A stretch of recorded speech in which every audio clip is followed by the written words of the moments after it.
What does it take to build the future? Not just improve on what's already here, but to create something entirely new? Imagine going from nothing to something revolutionary. That's what 0 to 1 is all about. Written by Peter Thiel, the legendary co-founder of PayPal, along with Blake Masters, this book isn't your typical startup guide. It's a bold, thought-provoking manifesto for entrepreneurs, dreamers, and builders who aren't just looking to compete, but to dominate, to stand alone, to think different, to create the next Google, not the next Google copy.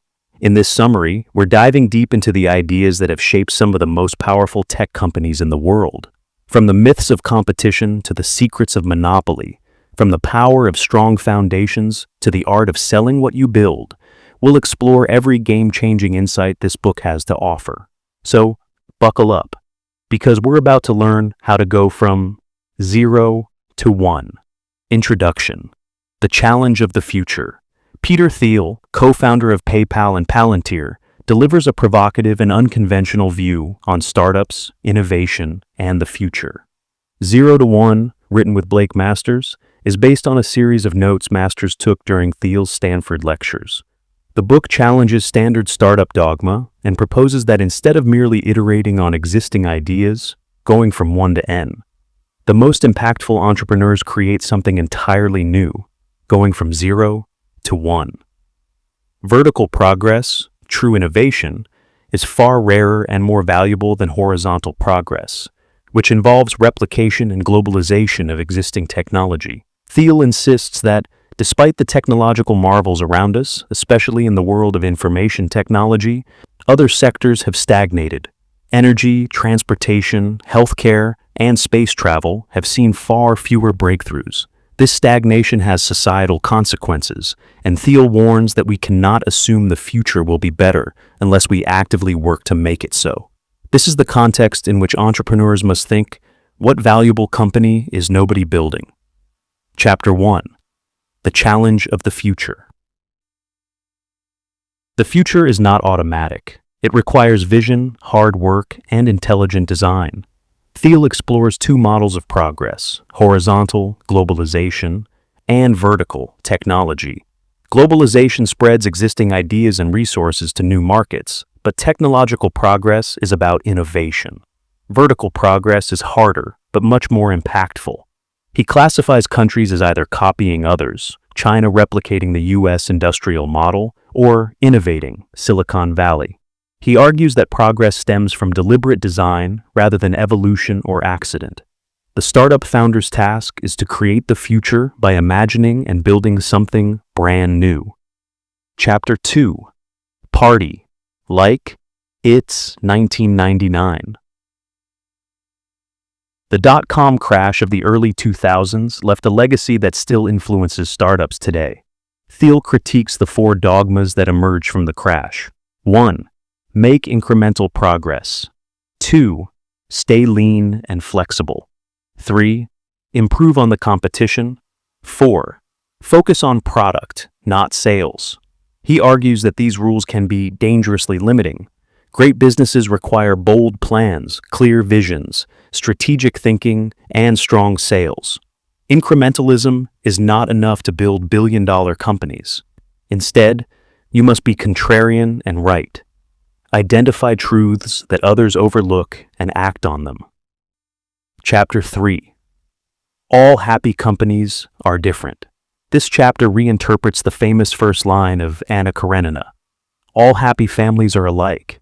Each unhappy family is unhappy in its own way. Thiel flips it. All happy companies are different because they found a way to escape competition. Monopolies are good because they create and capture lasting value. Competition, in contrast, erodes profits and hinders innovation. Monopolies benefit society by providing better goods at lower prices over time. Google is cited as a prime example. It holds a monopoly in search because it delivers superior service. Thiel also introduces the idea that great companies are founded on secrets that only they know. Chapter 4. The ideology of competition. Thiel criticizes our obsession with competition. From schools to jobs to business, competition is framed as healthy, but Thiel suggests it's destructive. Rivalry causes people to focus more on beating others than creating new value. Mimicking others, rather than thinking independently, is the downfall of many startups. He encourages entrepreneurs to ignore competitors and build monopolies through innovation.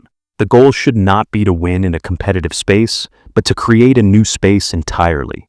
Chapter 5. Last Mover Advantage. Rather than being first to market, Thiel stresses the importance of being the last mover, the one who dominates a category for the long term. He outlines 4 characteristics of durable monopolies. 1. Proprietary technology. 2. Network effects. 3. Economies of scale. 4. Strong branding. Proprietary technology should be 10 times better than the nearest alternative. Network effects make a product more valuable as more people use it, e.g., Facebook. Economies of scale mean reduced costs with increased production. Branding cements trust and recognition. Successful businesses layer these elements for defensibility. Chapter 6. You are not a lottery ticket. Thiel rejects the notion that success is based on luck. In Silicon Valley, many act as if outcomes are random. Thiel argues that believing in chance leads to poor planning and lack of ambition. Great companies are not accidents. They are built through clear vision, intense effort, and intelligent execution. He distinguishes between definite optimism, we can shape the future through planning, and indefinite optimism, the future will be better, but we don't know how. Thiel advocates for definite optimism, envision a better future and build it. Chapter 7. Follow the money. Venture capital follows a power law. Most investments fail, but a few generate exponential returns. Thiel illustrates how PayPal, Facebook, and LinkedIn followed this pattern. Investors and founders must seek companies with massive upside, not average performers. Most businesses are built on linear expectations of returns. Thiel argues this is flawed. In startups, you must be prepared to lose everything or win massively. Mediocrity yields no reward. The correct approach is to focus on the handful of companies or ideas that could be truly transformative. Chapter 8. Secrets. Thiel believes the world still holds secrets, truths hidden in plain sight. Most people believe everything worth knowing has been discovered, but Thiel insists that great businesses are built on secrets. A startup is essentially a plan to uncover and exploit such secrets. Secrets are hard to find because conventional thinking discourages questioning the status quo.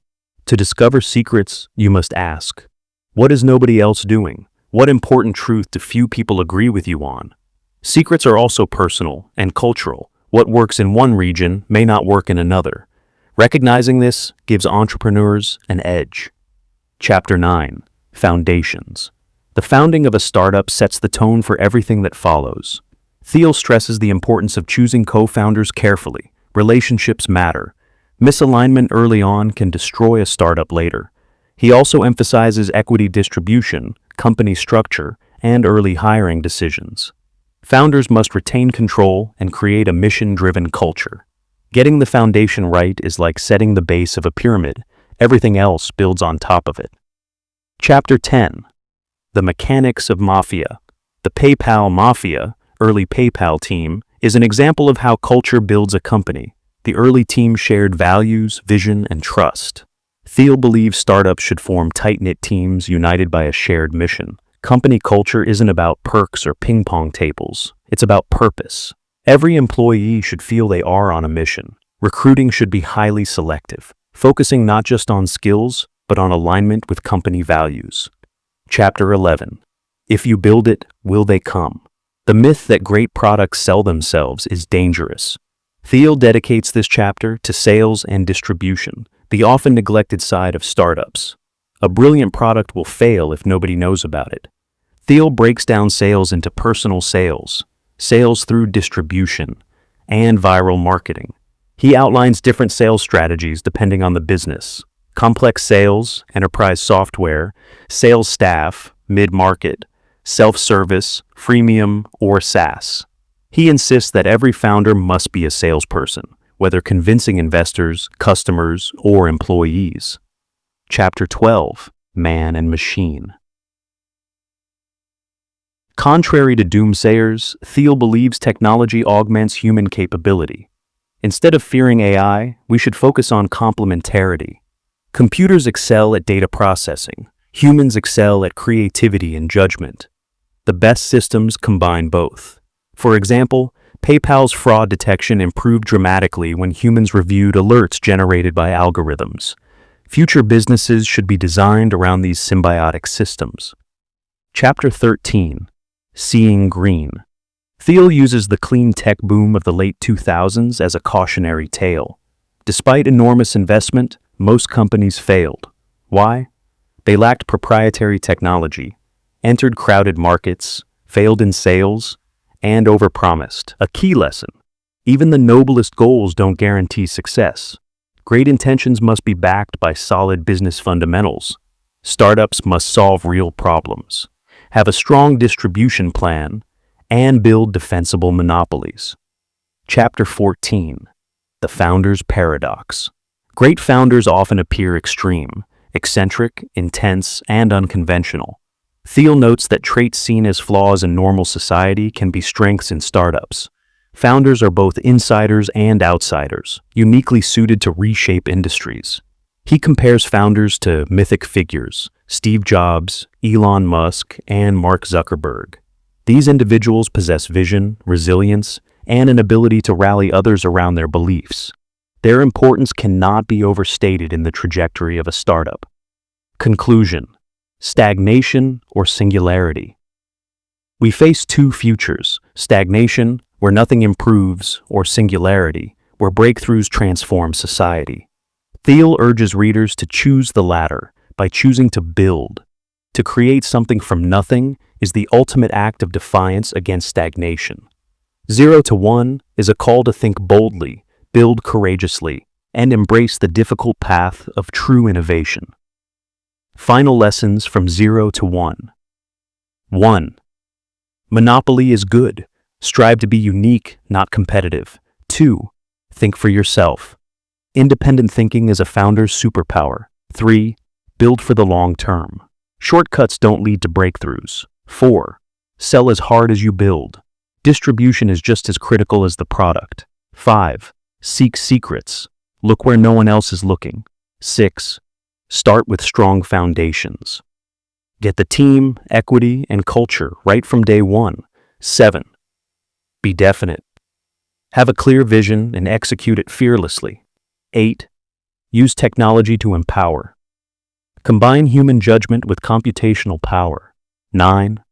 Don't fear being different. Embrace what makes you unique. 10. Build the future. Don't wait for it. Thanks for joining me today. If you found this summary helpful and want to dive deeper into more transformative books, don't forget to hit that subscribe button. Join our community of lifelong learners and stay updated on our latest book summaries and insights. And if you enjoyed this video, give it a thumbs up and share your thoughts in the comments below. What principle from this book resonated with you the most? I'd love to hear from you. Until next time, keep reading and keep growing.